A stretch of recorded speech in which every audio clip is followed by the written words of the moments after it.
have enabled sharing. You should be able to.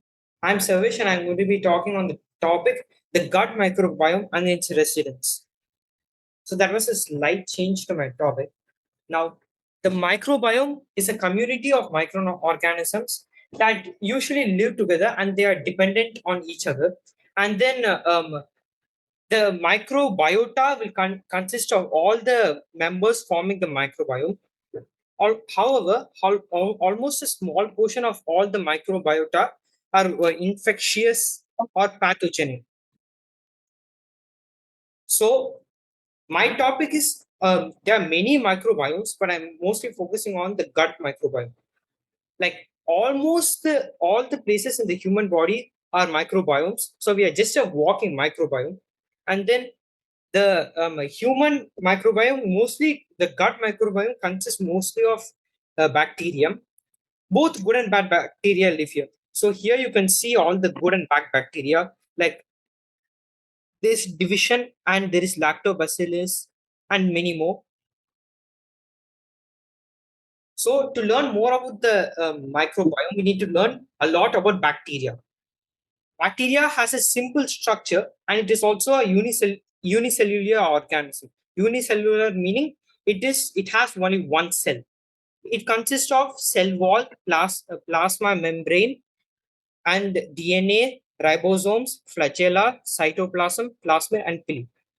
Plasmids are used for a reason which I'll say later. Cell wall is made up of two layers called phospholipids, and then the plasma membrane is basically like cell membrane. It helps in exchange of nutrients and water inside and outside the cell. Ribosomes helps in the process of protein synthesis, I believe, and flagella is for movement. Pili is for reproduction. So now I'll come to the topic plasmids. Plasmids are also called as extracellular DNA. They have a definite shape, unlike the original DNA, which you can see here. It has an irregular shape. Then all bacteria don't have plasmids. The main function of plasmids is to provide the bacterium and antibiotic resistance. So almost all bacteria don't have antibiotic resistance. And the next point is what I said. And all the bacterium has a special process called plasmid donation. They can donate the plasmids to other bacteria. So now I'll be talking about antibiotics versus probiotics.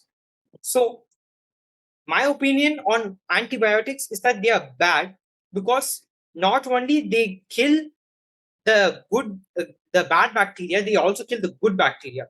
And some lucky bacterium that survive the antibiotics become super bacteria, which is a powerful version of bacteria.